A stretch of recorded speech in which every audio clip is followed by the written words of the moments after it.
UDF തേരോട്ടത്തിൽ കൊല്ലത്തെ ഇടതുകോട്ട തകർന്നടിഞ്ഞു. കൊല്ലം കോർപ്പറേഷനിൽ ആർക്കും കേവല ഭൂരിപക്ഷമില്ല. 27 സീറ്റുകളുമായി UDF ഏറ്റവും വലിയ ഒറ്റകക്ഷിയായി. LDFന് 16 സീറ്റുകളെ നേടാനായുള്ളൂ. BJPയും കൊല്ലം കോർപ്പറേഷനിൽ നേട്ടമുണ്ടാക്കി. മേയർ ഹണി ബെഞ്ചമിന്റെയും മുൻ മേയർ അഡ്വക്കേറ്റ് വി രാജേന്ദ്രബാബുവിന്റെയും തോൽവി LDFന് ഇരട്ടപ്രഹരമായി.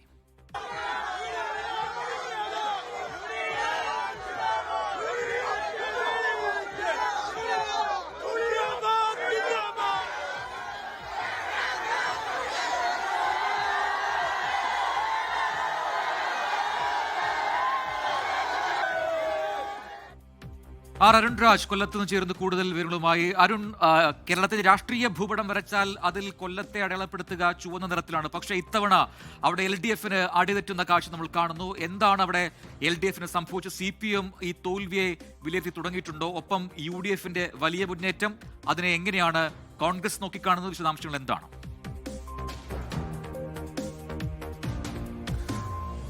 സംസ്ഥാനത്ത് എത്ര വലിയ UDF തരംഗം ഉണ്ടാകാനും ഇളകാതെ നിന്ന കോട്ടയാണ് കൊല്ലം കോർപ്പറേഷൻ. ആ കൊല്ലം കോർപ്പറേഷനിലെ ആണ് ഇപ്പോൾ LDFന് പൂർണ്ണമായും ഇപ്പോൾ അടിപത്രിയിരിക്കുന്നത്. LDF കേന്ദ്രങ്ങളെ പോലും ഞെട്ടിപ്പിച്ചുകൊണ്ടാണ് UDFന്റെ തേരോട്ടം വിവിധ ഇടങ്ങളിൽ ഉണ്ടായിട്ടുള്ളത്. ഇപ്പോൾ അന്തിമ ഫലം പുറത്തു വരുമ്പോൾ 27 UDFന് വിജയിക്കാൻ കഴിഞ്ഞു എന്നുള്ളതാണ്. ഈ 38 ഇടങ്ങളിൽ നിന്ന് 38 ഡിവിഷനിൽ നിന്ന് 16ആയി LDFന്റെ വിജയം മാറുകയും ചെയ്യുന്നുണ്ട്. ഇപ്പോൾ നമ്മൾ ദൃശ്യങ്ങൾ കാണുന്നത് UDFന്റെ മേയർ സ്ഥാനാർത്ഥി കൂടിയായിരുന്ന മേയറായി നേരത്തെ തന്നെ UDF പ്രഖ്യാപിച്ച AK ഹഫീസ് ഇപ്പോൾ ഈ സ്വീകരണ യോഗത്തിലേക്ക് കടക്കുന്ന കാഴ്ചയാണ്. ഈ കൊല്ലം കോർപ്പറേഷന്റെ ചുമതലയുണ്ടായിരുന്ന VS ശിവകുമാർ അടക്കമുള്ള നേതാക്കൾ ഈ സ്വീകരണത്തിൽ ഇപ്പോൾ പങ്കെടുക്കുന്നുണ്ട്. UDFനെ സംബന്ധിച്ച് ഇത് ചരിത്ര നേട്ടമാണ്. 4 നൂറ്റാണ്ട് കാലത്തെ ഇടതു ഭരണത്തിന് അവസാനം കുറിച്ചുകൊണ്ടാണ് UDF ഇത്തരത്തിൽ വലിയ മുന്നേറ്റം ഉണ്ടാക്കിയിട്ടുള്ളത്.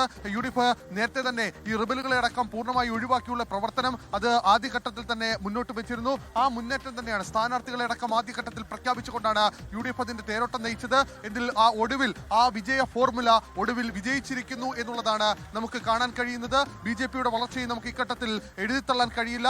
6 സീറ്റിൽ നിന്ന് 12 സീറ്റിലേക്ക് BJP കുതിച്ചുചാടുന്ന കാഴ്ചയാണ് കൊല്ലം കോർപ്പറേഷനിൽ കണ്ടത്. എന്തായാലും മുൻ മേയർ രാജേന്ദ്രബാബു, മേയറായിരുന്ന ഹണി ബെഞ്ചമിൻ, ഡെപ്യൂട്ടി മേയർ വിജയ ഫ്രാൻസിസ് അടക്കമുള്ള CPMന്റെയും CPIയുടെയും മുഖ്യമുഖങ്ങൾ അടക്കം എല്ലാവരും തോറ്റു തുന്നം പാടിയിരിക്കുന്നു എന്നുള്ളതാണ് CPM കേന്ദ്രങ്ങളെ ഞെട്ടിക്കുന്നത്, ഇടത് കേന്ദ്രങ്ങളെ ഞെട്ടിക്കുന്നത്. ഒരിക്കലും അവർ പ്രതീക്ഷിച്ചിരുന്നില്ല, ഇത്ര വലിയ തോൽവി ഒരിക്കലും പ്രതീക്ഷിച്ചിരുന്നില്ല. കാരണം അവസാന ഘട്ടത്തിലും 30 സീറ്റിലൂടെ കേവല ഭൂരിപക്ഷം നേടാൻ കഴിയുമെന്ന വലിയ ആത്മവിശ്വാസമായിരുന്നു ഇടത് കേന്ദ്രങ്ങൾ വെച്ചതെങ്കിൽ ഒടുവിൽ വലിയ പരാജയം നേടുകയാണ്, വലിയ പരാജയം ഉണ്ടാവുകയാണ് ചെയ്തത്. നമ്മൾ ഇപ്പോൾ ദൃശ്യങ്ങൾ കാണുന്നത് UDFന്റെ ഈ വാഹന സ്വീകരണ പ്രചരണ ജാഥയാണ്. നമുക്ക് ഈ ദൃശ്യങ്ങൾ കാണാം.